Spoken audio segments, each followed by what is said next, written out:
need one man, and she's a local girl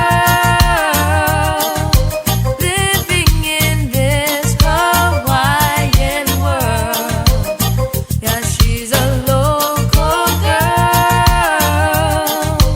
living in this Hawaiian world. So brothers, listen up and let me make this clear. You best not mess with her because she has no fear.